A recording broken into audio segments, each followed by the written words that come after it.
1 to 4.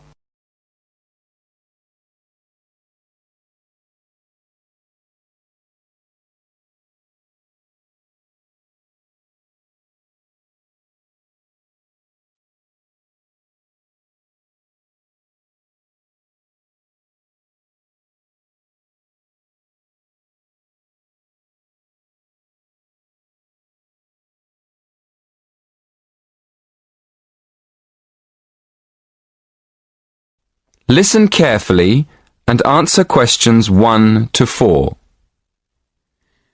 Good afternoon. Many people in the Western world eat the wrong food, and they eat far too much of it.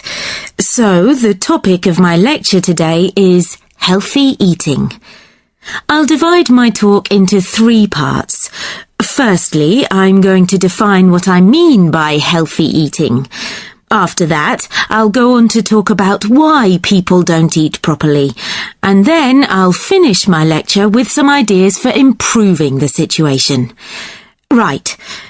So, what do I mean by healthy eating? Well, some people might think it means eating a lot of meat. Of course, vegetarians wouldn't agree with this. They think eating meat is very unhealthy. Other people think that eating a lot of cabbage is good for you, or a lot of salad. Well, naturally, cabbage, salad and meat can all be part of healthy eating. But for me, healthy eating means 2 things. One is eating a balanced diet, and the other is eating the right amount of food. In my opinion, a balanced diet means eating a variety of foods, including meat, vegetables, fruit, cereals, and dairy foods. Obviously, the amount of food we should eat is more difficult to decide. It depends a lot on how active we are. Before you hear the rest of the conversation, you have some time to look at questions 5 to 10.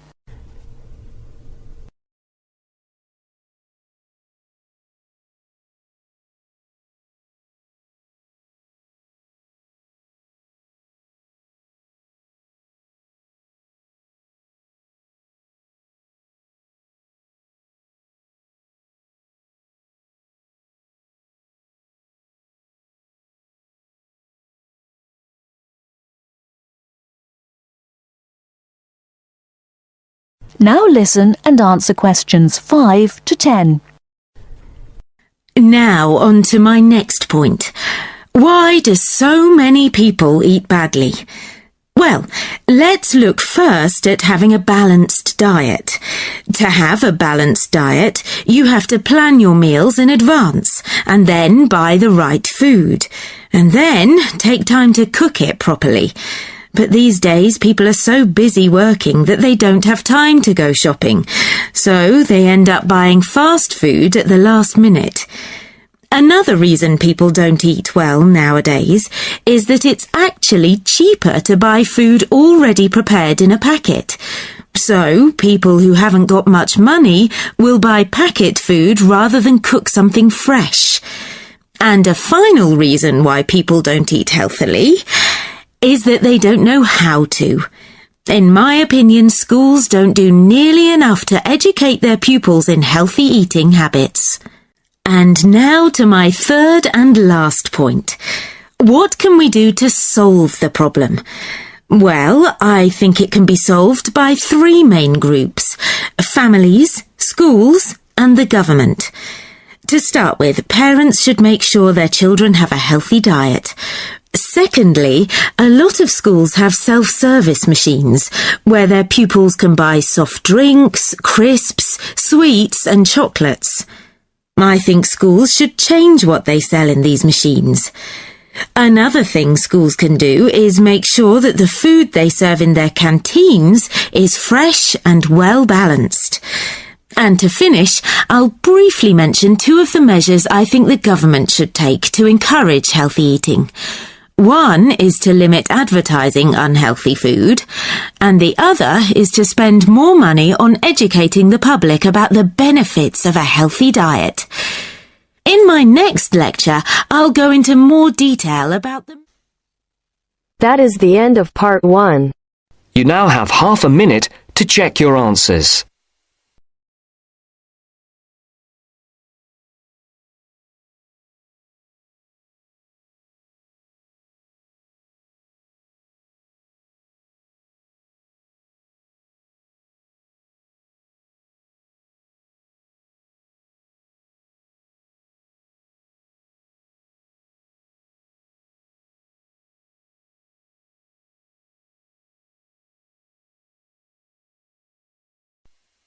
Now turns to part 2. Part 2. You will hear a conversation between two flatmates, Craig and Don, who are looking for a third person to share their flat. First, you have some time to look at questions 11 to 15.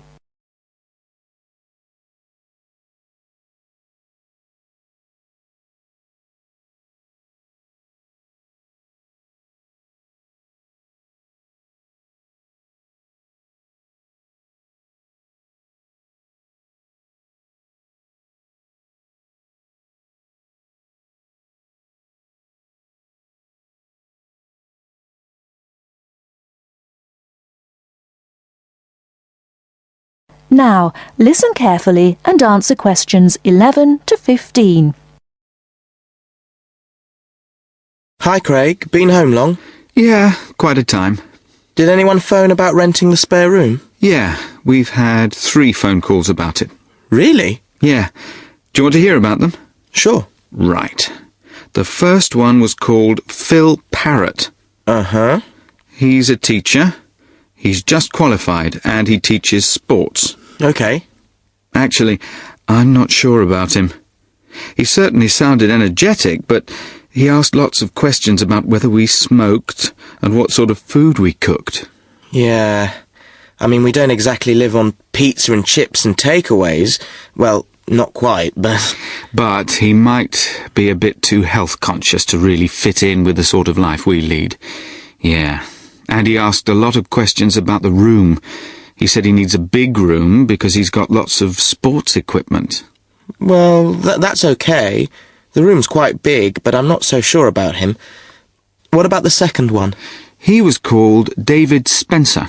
Spender? No, Spencer. C-E-R.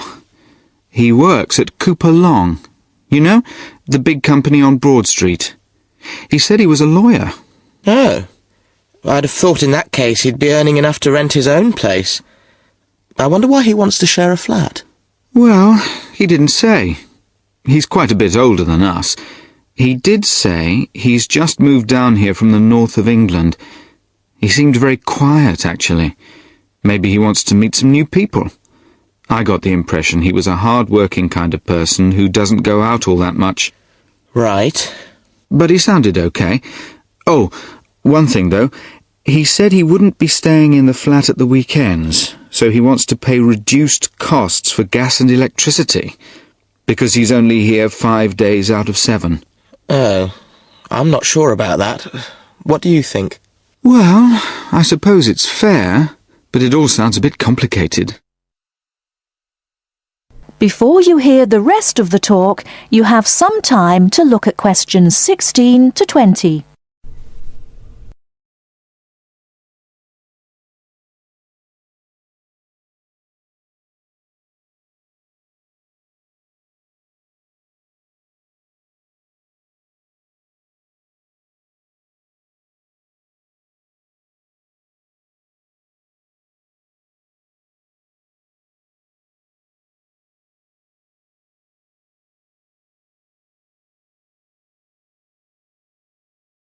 Now listen and answer questions 16 to 20. Anyway, there was a third person, Leo Norris. Yes? He's an engineer. Oh, yeah? And he's about our age. Right. What did he sound like? Well, actually, he was really funny. I couldn't stop laughing when I was talking to him. He said he was very lazy and never got up until noon at weekends, and I said that wouldn't be a problem here. No, certainly not. But actually, I suspect he was joking when he said he was lazy. I think he lives life as it comes. He's certainly not competitive or stressed. but he likes cycling and things like that. He sounds like an outdoor type. Anyway, I thought he sounded as if he'd fit in. He wanted to check if there was somewhere safe for his bicycle. That's not a problem. No, he can leave it in the garage with my car. So did you get his contact details? Yes, he left his mobile number. It's 0777 687 2433. And does he want to move in straight away? Well, he's paid his rent in his present place up to the 31st of September, but he said that if possible he'd like to move in a bit before then. He said the 28th of September. And he was okay about the rent? Yeah, he said it was fine. Right. So shall we give him a ring and see if he wants to come round and... That is the end of part 2. You now have half a minute to check your answers.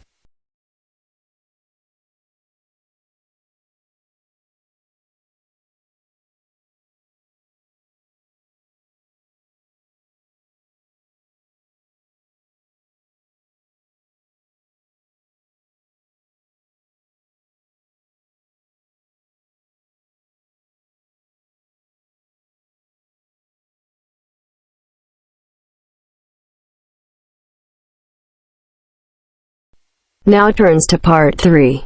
Part 3. You will hear a tutor and 2 students discussing the best ways to study. First, you have some time to look at questions 21 to 25.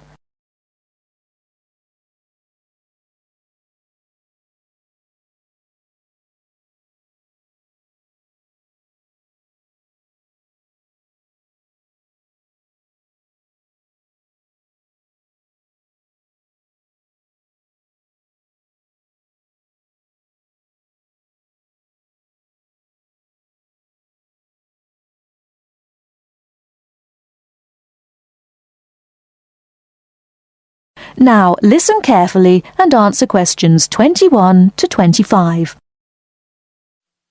Well, how are you both settling in? Fine. Yes, no problems. So far, anyway. Good. Remember that as your personal tutor, I'm here to help you if you do have any difficulties.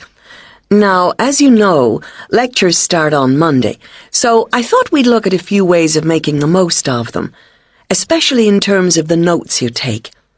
Let's begin by thinking about what you can do before you even go to the lecture. Any ideas? Make sure you're up to date with all the background reading, so you know plenty about the subject already. Yes, that's essential. The lecturer will assume you have that knowledge. Anything else, Carlos? Well, check what the topic's going to be. Of the lecture, that is. I'd go a bit further than that and consider what the content may be. Then you could ask yourself some questions that you want answering and listen out for the relevant information during the lecture. Okay. Now that brings us to the lecture itself and the actual business of writing notes. But there's a lot to deal with there, so we'll come back to that later. What I'd like to do for the moment is continue with the process of note-taking and move on to the next stage. Any suggestions for what that might be? When the lecture is over, you mean? Yes, once you're able to sit down somewhere quiet with your notes. Read them?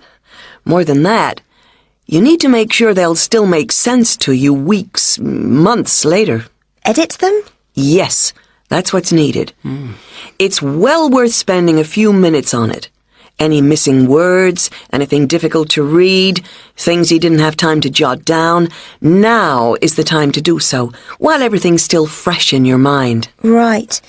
And after that, when's the best time to revise them? When do you think, Carlos?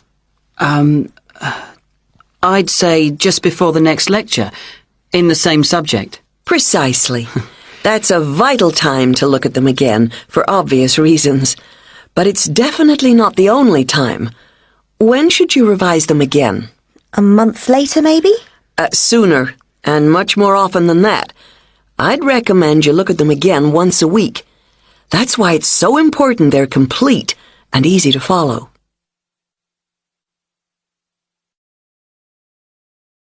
Before you hear the rest of the talk, you have some time to look at questions 26 to 30.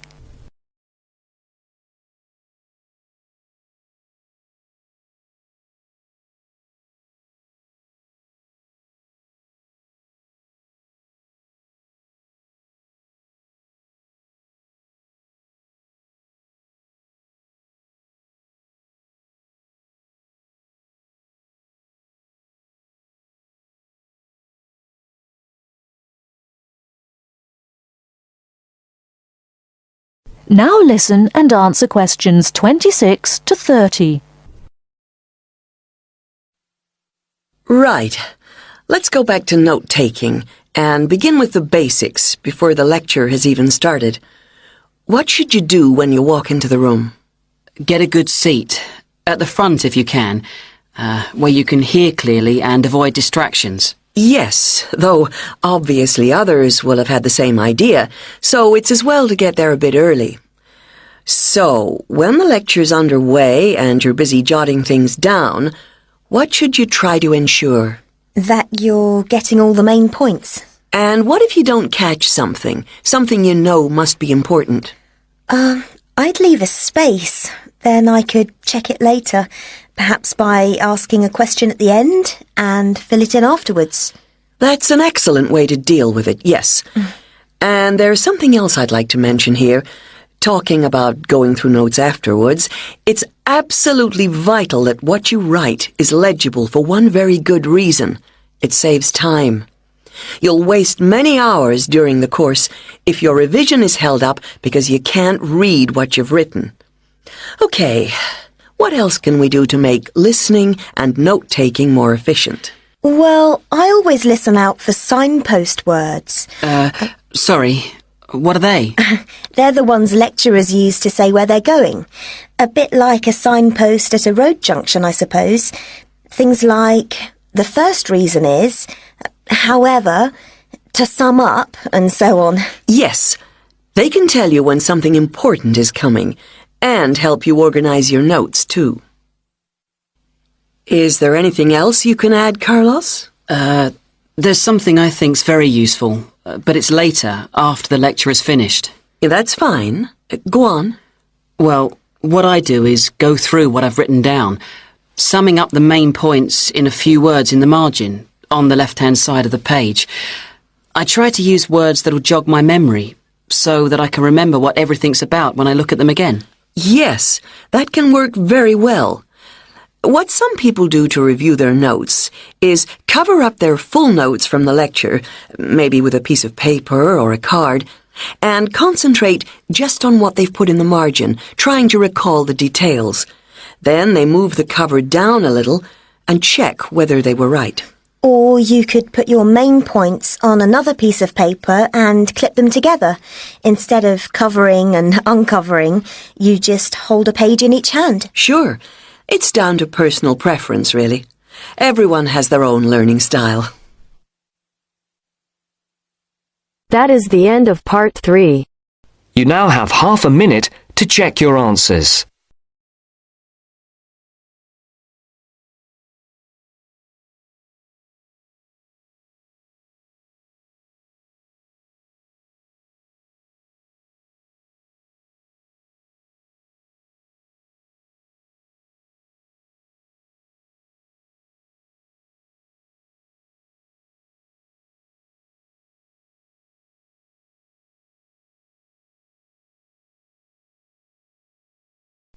Now turns to part 4.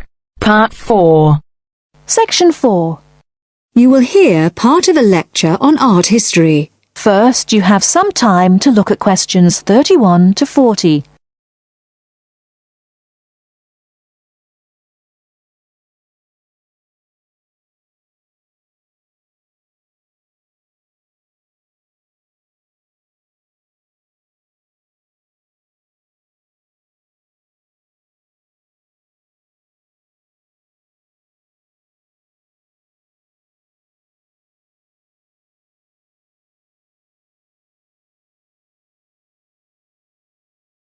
Now listen carefully and answer questions 31 to 40.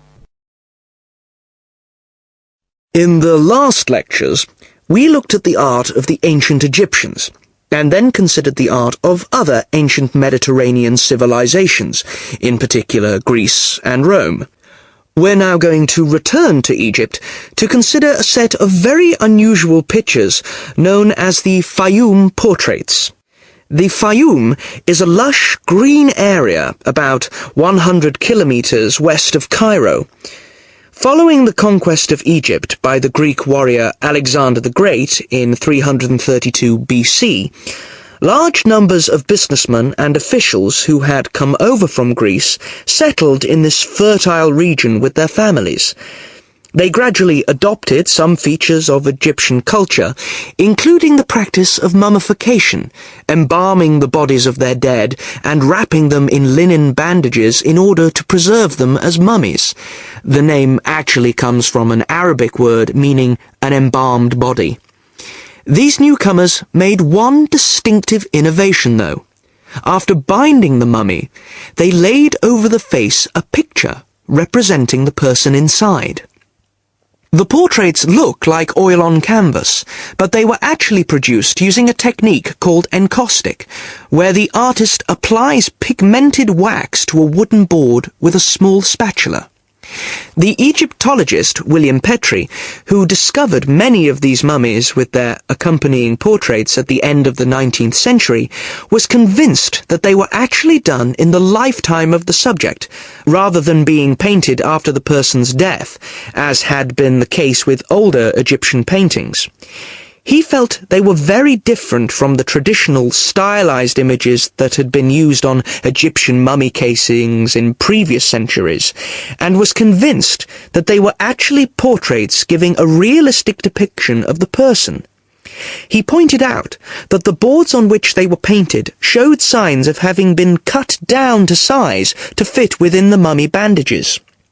To him, this suggested that they may have originally been larger and been hung in the houses of the owners during their lifetimes.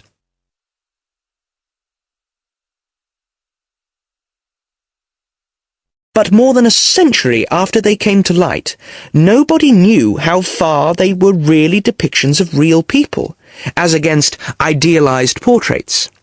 Then a team from Manchester University decided to find out, by recreating the faces of Fayum mummies in clay, and then comparing the reconstructions with the portraits. The team was provided with skulls from 2 Fayum mummies from the British Museum, and given the information, based on X-rays and other evidence, that one of the mummies was of a 50-year-old man, and the other was a woman in her early 20s. Armed only with this information, they set to work.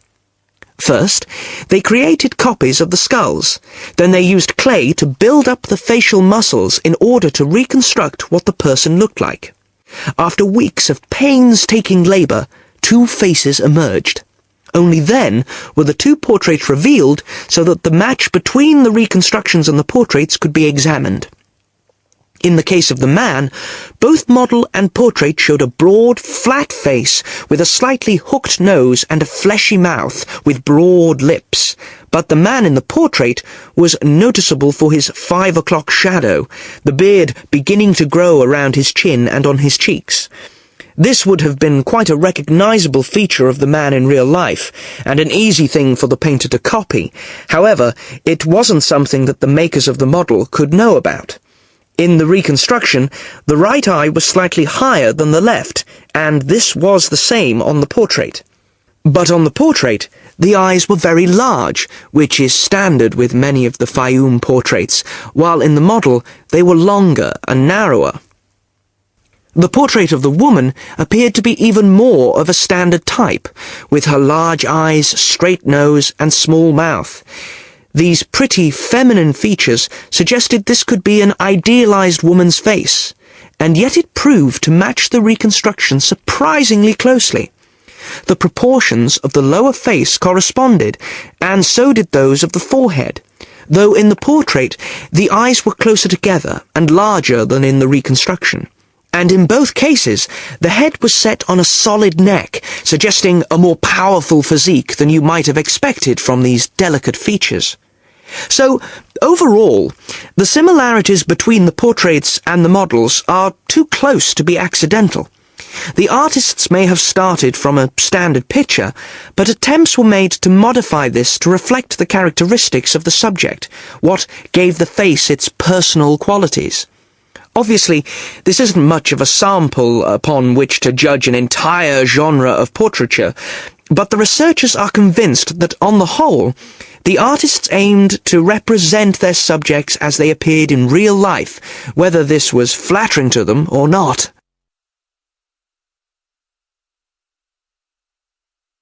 That is the end of part 4.